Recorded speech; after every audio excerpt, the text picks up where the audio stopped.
नमस्कार।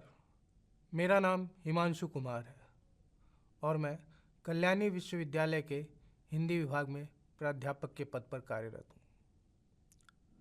आज जिस विषय पर हम चर्चा करेंगे उसका शीर्षक है भक्ति काल का अखिल भारतीय स्वरूप।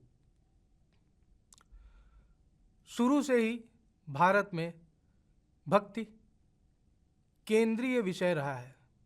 वैदिक काल से लेकर मध्यकाल और उसके बाद आधुनिक काल तक निरंतर उसका विकास होता रहा है। 12वीं शताब्दी में भक्ति का एक नया स्वरूप सामने आता है जिसने धार्मिक आवरण में सामाजिक परिवर्तन, कुरीतियों और रूढ़िवादी परंपराओं के खिलाफ एक प्रतिरोध का स्वर बुलंद करता है। इसीलिए इतिहासकारों ने इसे भक्ति आंदोलन का नाम दिया है। भक्ति आंदोलन धार्मिक आवरण में आया, लेकिन लोक जागरण के साथ आया। भक्ति काल की ऐतिहासिक पृष्ठभूमि को अगर हम देखें तो हमें तमाम मत मिलते हैं। यह आंदोलन सैकड़ों वर्ष पूर्व भारत जैसे बहुजातीय, बहुभाषिक और बहुसांस्कृतिक समाज में सहजता से फैल गया। गुजरात से लेकर मणिपुर तक और कश्मीर से लेकर कन्याकुमारी तक यह आंदोलन विविध भाषाओं, विविध संस्कृतियों, विविध कलाओं के रूप में प्रकट होता है। यह किसी एक क्षेत्र में बंधा हुआ आंदोलन नहीं था। इसके ऐतिहासिक पृष्ठभूमि को अगर देखें तो इसके उत्पत्ति और विकास को लेकर तमाम मत मिलते हैं। कई इतिहासकारों या आलोचकों ने इसे ईसाई मत का प्रभाव माना है। आचार्य रामचंद्र शुक्ल इसे इस्लाम का प्रतिक्रिया के रूप में देखते हैं। वो कहते हैं कि अपनी पौरुष से हताश जाति के पास भगवान की भक्ति के अलावा दूसरा मार्ग ही क्या था। वहीं आचार्य हजारी प्रसाद द्विवेदी इसे भारतीय चिंतन परंपरा के स्वाभाविक विकास के रूप में देखते हैं। उनका मानना था कि अगर इस्लाम न भी आया होता तो इसका 12 आना वैसा ही होता जैसा कि आज है। वहीं कुछ विद्वान यह भी मानते हैं कि अगर यह भारतीय चिंतन परंपरा का स्वाभाविक विकास है, भारतीय परंपरा का स्वाभाविक विकास है, तो उत्तर और दक्षिण के भक्ति आंदोलन में इतना अंतर क्यों है, समय का अंतर क्यों है। इस एक रेखीय दृष्टि से भक्ति को समझना सहज नहीं है। अगर हम इसे इस रूप में समझने की कोशिश करते हैं तो हम कहीं न कहीं भटक जाएंगे। विभिन्न क्षेत्रों में भक्ति में जो अंतर दिखाई देता है वे वहाँ की सामाजिक, आर्थिक और सांस्कृतिक परिस्थितियों के कारण दिखता है। नगरों के विकास के साथ शिल्प का विकास होता है, व्यापार आता है, खेती में उन्नति होती है। ये सब ऐसे कारण रहे हैं जिन्होंने एक नए समाज के गठन में सहयोग की। आपस में विचार विनिमय की वजह से कुछ लोग ऐसे लोग भी हुए जो पुरानी परंपरागत व्यवस्था से असंतुष्ट थे और यही वर्ग भक्ति आंदोलन का प्रमुख बनकर उभरा। कई संत और शिल्पकार, व्यापारी और किसान सामने आए, जिन्होंने अपनी रचनाओं में नगरों और गांवों के भावनाओं की अभिव्यक्ति दी है। इस विषय में के दामोदरन कहते हैं, मैं उनको यहाँ कोट करना चाहता हूँ कि भारत में भक्ति आंदोलन पहले शहरों में बसने वाले लोगों, खासकर छोटे छोटे व्यापारियों, जुलाहों, टोकरी बनाने वालों और भिस्तियों जैसे लोगों के बीच शुरू हुआ था, किंतु 17वीं शताब्दी तक आते आते वह किसानों में भी व्याप्त हो गया। इसने एक जन आंदोलन का रूप धारण कर लिया और मुगल शासन तथा सामंती सरदारों के विरुद्ध कभी कभी सशस्त्र विद्रोहों के रूप में भी प्रकट हुआ। के दामोदरन के इस मंतव्य से यह बात साबित होती है कि इसमें जो सामंतवाद का पतन हो रहा था और व्यापारिक पूंजीवाद का आगमन हो रहा था, जिसके तहत नगरों में ही पहले भक्ति की लौ जलती है, एक आंदोलन के रूप में एक बदलाव आता है। इसके अखिल भारतीय विशेषताओं को अगर देखा जाए तो इसके उदय का समय वही है जब व्यापारिक पूंजीवाद का आगमन होता है और सामंतवाद अपने अंतिम चरण में था।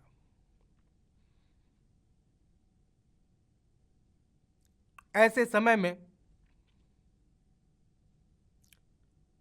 यह एक सामाजिक परिवर्तन की आस लेकर सामने आता है।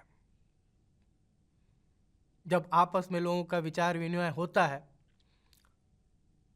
तो जो परंपरागत ढांचा था सामाजिक व्यवस्था का, उससे नाराज होकर एक नया वर्ग सामने आता है जिसका सत्ता परिवर्तन कभी भी लक्ष्य नहीं रहा है, लेकिन जनता के बीच सामाजिक चेतना पैदा करना ये उनका महत्वपूर्ण उद्देश्य रहा है। देश के विभिन्न भागों में भक्ति का आंदोलन का अलग अलग स्वरूप रहा है, परंतु इसके कुछ मूल सिद्धांत जरूर सामने आए। मैं के दामोदरन को फिर से यहां कोट करना चाहता हूं कि पहले धार्मिक विचारों के बावजूद जनता की एकता को स्वीकार करना, दूसरे ईश्वर के सामने सबकी समानता, तीसरे जाति प्रथा का विरोध, चौथे यह विश्वास कि मनुष्य और ईश्वर के बीच तादात्म्य प्रत्येक के सद्गुणों पर निर्भर करता है, न कि उसकी ऊंची जाति अथवा धन संपत्ति पर। पांचवें, इस पर विचार पर जोर कि भक्ति ही आराधना का उच्चतम स्वरूप है, और अंत में कर्म कांडों, मूर्ति पूजा, तीर्थाटनों और अपने को दी जाने वाली यंत्रणाओं की निंदा। ये 5-6 विशेषताएं अखिल भारतीय स्तर पर मौजूद थीं। वो चाहे उत्तर से दक्षिण तक हो, हर जगह के संत एक ही उद्भाव को व्यक्त कर रहे थे। जाति, वर्ण व्यवस्था, इसका प्रतिरोध सभी संत एक साथ मिल कर रहे थे। सांप्रदायिकता, इसका प्रतिरोध एक ही स्वर में अखिल भारतीय स्तर पे भक्ति आंदोलन के रचनाकारों द्वारा हो रहा था। मैंने पहले ही कहा है कि भक्ति आंदोलन का विकास उस समय होता है जब सामंती व्यवस्था धीरे धीरे कमजोर हो रही थी और नगरीकरण का विस्तार हो रहा था। ऐसे समय में समाज को ऐसी विचारधारा की आवश्यकता थी जो मनुष्य को आत्मसम्मान, नैतिक बल और सामाजिक समानता का बोध करा सके। यह आंदोलन धार्मिक आवरण में अवश्य प्रकट हुआ, लेकिन इसका मूल उद्देश्य सामाजिक परिवर्तन और सामाजिक चेतना का विकास था। सामंतवाद की वजह से जो व्यवस्था उस समय फैली हुई थी कि समाज को वर्ण व्यवस्था में विभाजित करके रखा गया था। ईश्वर सबके लिए उपलब्ध नहीं थे। हिंदुओं और मुसलमानों में एक दूरी बन रही थी। यह संस्कृति ही, सामंती संस्कृति ही एक क्रूरता की संस्कृति थी जो वर्णभेद और धार्मिक रूढ़ियों को बढ़ावा देने का काम करती थी। भक्ति आंदोलन का उदय इन्हीं परिस्थितियों के विरोध में हुआ था। भक्ति आंदोलन की एक महत्वपूर्ण विशेषता यह थी कि इसके अधिकांश कवि जो थे वो उच्च वर्ण के नहीं थे, छोटी जातियों से या छोटे व्यापारिक समूहों से बिलोंग करते थे। जैसे कई संत बुनकर, जुलाहे, दर्जी, तेली, चमार, किसान या साधारण व्यापारी वर्ग से संबंधित थे। उत्तर भारत में कबीर, नानक, रैदास और दादू दयाल जैसे संत थे, तो दक्षिण में तुंचत, एलुतक्षण थे। ये जाति से तेली थे। असम में शंकरदेव, माधवदेव थे। गुजरात में नरसिंह मेहता थे। महाराष्ट्र में नामदेव और तुकाराम थे। तो बंगाल में चैतन्य देव जैसे संत थे, जिन्होंने वंचित समुदायों को स्वर दिया और सामाजिक असमानताओं का विरोध किया। ये छोटी जाति से होने की वजह से इनका जीवन सामंती शोषण, जातिगत भेदभाव और आर्थिक असमानता से ग्रस्त था। भक्ति आंदोलन ने न केवल उन्हें आत्मसम्मान दिया, बल्कि अपनी पीड़ा को व्यक्त करने का माध्यम भी प्रदान किया। आप देख सकते हैं कि पूरे देश में एक साथ एक ही विशेषता को लेकर, एक जैसी संवेदना को लेकर इन संतों द्वारा, इन भक्त कवियों द्वारा रचनाएं रची जा रही थी। अखिल भारतीय स्तर पर यह विशेषताएं मौजूद थी। डॉक्टर रामविलास शर्मा इस संदर्भ में कहते हैं कि भक्ति आंदोलन एक ओर अखिल भारतीय आंदोलन था, दूसरी ओर वह प्रदेशगत जातीय आंदोलन भी था। देश और प्रदेश एक साथ, राष्ट्र और जाति दोनों सांस्कृतिक धाराएं एक साथ। भक्ति आंदोलन की व्यापकता और सामर्थ्य का यही रहस्य था। इसकी एक और महत्वपूर्ण विशेषता यह रही है कि इसकी अभिव्यक्ति जन भाषाओं में हुई है। इन सारे भक्त कवियों ने लोक भाषाओं में अपनी रचनाएं रची है। शासन की भाषा संस्कृत और फारसी को इन्होंने त्याग दिया था, क्योंकि ये मानते थे कि संस्कृत और फारसी शोषण की भाषा है, शासक की भाषा है, लोक भाषा नहीं है। और इन्होंने जनता तक, लोक तक, साधारण जनता तक अपनी बात पहुंचाने के लिए अपने अपने क्षेत्रों की लोक भाषाओं को अपनाया। इन भाषाओं के माध्यम से उन्होंने सामंती विकृतियों पर प्रहार किया और लोक संस्कृति को प्रतिष्ठित किया। जो कुरीतियां या जो परंपराएं मौजूद थीं, उन परंपराओं के खिलाफ आम जनता के भीतर चेतना का संचार किया। आप देखेंगे कि इनमें से अनेक भक्त कवि ऐसे थे जिन्हें संस्कृत और फारसी के अलावा दूसरी भाषाओं का भी ज्ञान था और उसमें रचना करने में सक्षम थे, जैसे कबीर और दादू दयाल। घुमक्कड़ी प्रवृत्ति भी इनकी भाषा की सहजता और सरलता का एक जरिया है। दादू दयाल की भाषा के बारे में मैनेजर पांडे कहते हैं कि भक्ति काल के अधिकांश संतों की तरह दादू ने भी यात्री का जीवन जिया। उन्होंने गुजरात से चलकर राजस्थान के हर कोने की यात्रा की। इस निरंतर यात्री जीवन का प्रमाण उनकी कविता की भाषा देती है।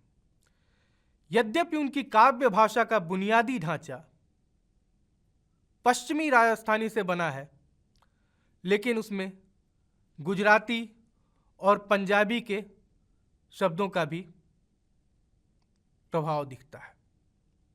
यानी इन कवियों की घुमक्कड़ी प्रवृत्ति की वजह से भी इनकी भाषा में जहां जहां ये गए वहां वहां की भाषा के शब्दों का प्रभाव दिखता है। और सहज भाषा होने की वजह से ही इनकी रचनाओं की गूंज, चाहे आप कबीर को ले लें, जो पाकिस्तान से लेकर बंगाल तक इनकी रचनाएं सुनी जाती हैं।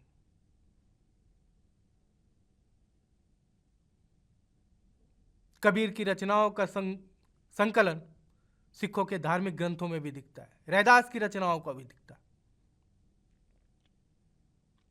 ये लोक भाषा की वजह से ही, लोक भाषा के चयन की वजह से ही यह प्रभाव हमें दिखता है। तुलसी जैसे कवि जिन्हें ब्रजी और अवधी और संस्कृत तीनों का ज्ञान था, सब में सक्षम थे कविताएं करने में, लेकिन ये मुख्य रूप से अवधी और ब्रजी को चुनते हैं क्योंकि ये दोनों भी लोक भाषाएं रही हैं। उस तरह की जनता तक अपनी बात पहुंचाने का इससे अच्छा माध्यम और हो नहीं सकता था।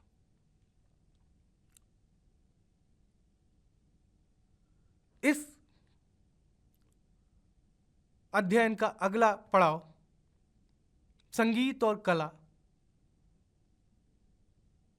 का प्रभाव भक्ति आंदोलन पे। संगीत एक ऐसा माध्यम है जो जोड़ने का काम करता है, बंधनों को मजबूत बनाने का काम करता है। भक्ति आंदोलन के प्रसार में संगीत का भी महत्वपूर्ण योगदान रहा है। संगीत के माध्यम से हिंदू और मुसलमान कवियों ने दोनों संप्रदायों के बीच की दूरी को भी कम करने का प्रयास किया। आचार्य हजारी प्रसाद द्विवेदी कहते हैं कि मध्यकाल के दौर में मुसलमान उस्तादों द्वारा जो गीत रचे गए हैं उसमें राधा माधव का नाम जरूर आता है। यह साझी संस्कृति का प्रभाव ही रहा है। उत्तर और दक्षिण भारत के संगीत रूपों में भी परस्पर एक समन्वय का रूप देखने को मिलता है। रामविलास शर्मा कहते हैं कि कितना शानदार युग था। एक ओर मान सिंह का दरबारी संगीत तो दूसरी ओर सूर और तुलसी का गैर दरबारी संगीत है। दक्षिण में संगीत का केंद्र बना कर्नाटक, जिसके संचालक थे पुरंदर दास, जो सूर और तुलसी की परंपरा के कवि में माने जाते हैं, क्योंकि वह भी गैर दरबारी थे। यानी जिस तरह से उत्तर में दरबारी और गैर दरबारी संगीत का प्रभाव रहा है, वही प्रभाव हम वही सामंजस्य दक्षिण भारत के संगीत के क्षेत्र में भी देखते हैं। एक ही राग का प्रयोग विभिन्न हिस्सों में मिलता है, जिसने इस आंदोलन के अखिल भारतीय प्रवृत्ति को सिद्ध किया है। रामविलास जी उदाहरण देते हुए कहते हैं, संगीत और साहित्य के इस अनूठे संगम का ही प्रभाव था कि एक ही तरह की राग रागिनियां पूरे देश में देखने को मिलती है। दक्षिण का एक प्रसिद्ध राग कान्हरा, जिसे उत्तर भारत में कई नामों से गाया जाता है। मालव और गौड़ प्रदेश के राग एक साथ मिलकर मालव गौड़ हो जाते हैं, जो भक्ति आंदोलन के एक महत्वपूर्ण रागों में से है। रामविलास जी इस बारे में लिखते हैं कि एक राग है सोरठा, जिसका संबंध सौराष्ट्र से होगा। इसका उल्लेख कबीर, नामदेव, सूरदास और तुलसीदास के पदों के साथ है। एक राग है मुल्तानी, जिसका संबंध मुल्तान से होगा। सूरदास और मीराबाई के पदों के साथ इसका नाम आता है। बाहर से आकर भारत में बसने वाले गुर्जर, आभीर आदि गढ़ समाजों के नाम पर कुछ रागों का चलन हुआ। राग गुजरी का उल्लेख चर्यापदों, विद्यापदी, मीरा और सूरदास के पदों के साथ है। विद्यापद की अहिरानी, शंकरदेव का अहिर, सूरदास का अहिरी सब एक ही राग है।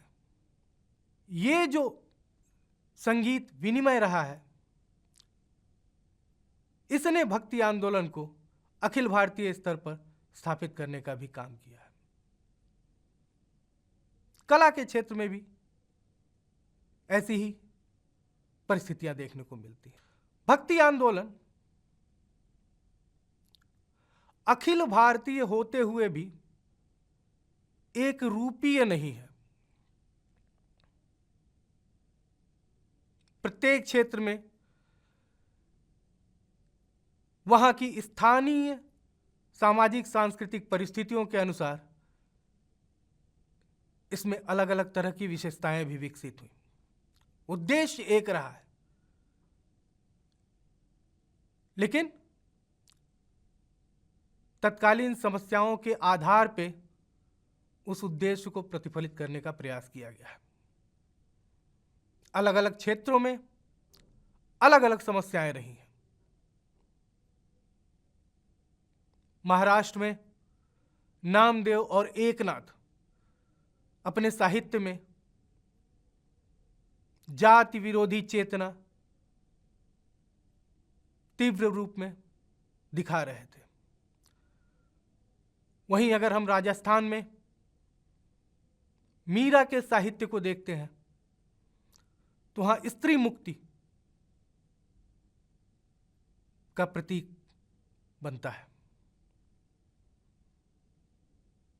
कर्नाटक में वीर शैव आंदोलनों ने रूढ़ियों को चुनौती दी और पंजाब में एकेश्वरवाद ने अलग धार्मिक पहचान स्थापित की। महाराष्ट्र के साहित्य को अगर देखते हैं तो वहाँ जाति विरोधी चेतना, वर्ण भेद का जो स्वरूप था उसका प्रतिरोध ज़्यादा दिखता है। उत्तर भारत में वही चीज हमें कबीर में देखने को मिलती है,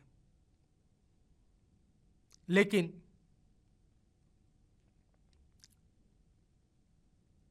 कबीर के यहाँ जो स्वर तीव्र रूप में उभरा है उत्तर भारत में, वह वर्ण व्यवस्था के खिलाफ धीरे धीरे कमजोर पड़ता चला जाता है, क्योंकि यहाँ सगुण भक्ति धारा यानी कि राम भक्ति धारा और कृष्ण भक्ति धारा की एक ऐसी धारा बही जिसने वर्ण व्यवस्था को पुनः जीवित कर दिया। जबकि महाराष्ट्र के सगुण भक्ति धारा में भी निर्गुण के खिलाफ कोई बात नहीं होती थी। वहां कृष्ण सिर्फ श्रृंगार के द्योतक नहीं थे। इस विषय में मुक्तिबोध ने लिखा है कि महाराष्ट्र में कृष्ण की श्रृंगार भक्ति नहीं थी, न भ्रमर गीतों का जोर था। कृष्ण एक तारण करता देवता थे जो अपने भक्तों का उद्धार करता था, चाहे वह किसी भी जाति का क्यों न हो। महाराष्ट्रीय सगुण कृष्ण भक्ति में श्रृंगार भावना और निर्गुण भक्ति इन दो के बीच कोई संघर्ष नहीं था। ये एक बड़ा प्रभाव देखते हैं जो भारत में बाद में नवजागरण के दौर में भी अगर जाति व्यवस्था के खिलाफ महाराष्ट्र में आंदोलन होता है तो कहीं न कहीं इसके सूत्र हमें भक्ति आंदोलन से मिलते हैं। इन विविधताओं के बावजूद भी भक्ति आंदोलन की मूल भावना मानवता, प्रेम और समानता सर्वत्र समान रही है। मैनेजर पांडे भी इस संबंध में बताते हैं कि किस तरह से भक्ति आंदोलन के कवियों के बीच या उनकी रचनाओं में एकता का बोध दिखता है। लिखते हैं वो कि अगर कबीर के काव्य में जयदेव, नामदेव और गोरखनाथ का आदर के साथ स्मरण है तो जायसी के अखरावट में कबीर की प्रेम साधना के महत्व की पहचान भी है। मीरा की कविता में भक्ति आंदोलन की एकता का बोध दूसरों से अधिक व्यापक है। वहां नामदेव, कबीर, रैदास और कर्माबाई के साथ नरसिंह मेहता के महत्व की भी पहचान है। मैनेजर पांडे के इस कथन से निश्चित तौर पर यह प्रमाणित होता है कि तरह तरह का स्वरूप लेकर विकसित हुआ भक्ति आंदोलन भी आपस में एकता का बोध लिए हुए था। इन कवियों के बीच एक संपर्क सूत्र के रूप में जुड़ा हुआ था और जो समाज को एक ही तरह की शिक्षा या संदेश देना चाहता था। आखिर में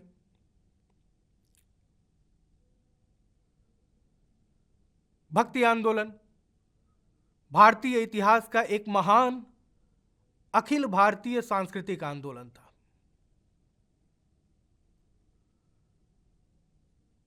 भले ही क्षेत्रीय समस्याओं के साथ अलग अलग स्वरूप लेकर प्रकट होता है, लेकिन आज के दौर के दलित आंदोलन और सामाजिक न्याय के संघर्षों में भी भक्ति आंदोलन का चेतना का प्रयोग हो रहा है। लोक भाषाओं के आपसी समन्वय, साहित्य और संगीत के माध्यम से इस आंदोलन ने भारतीय संस्कृति को एक नई दिशा प्रदान की है। इसीलिए इतिहासकार और आलोचक इस काल को, इस दौर को एक आंदोलन की संज्ञा देते हैं। डॉक्टर शिव कुमार मिश्र ने तो इसे जागरण का काव्य भी कहा है।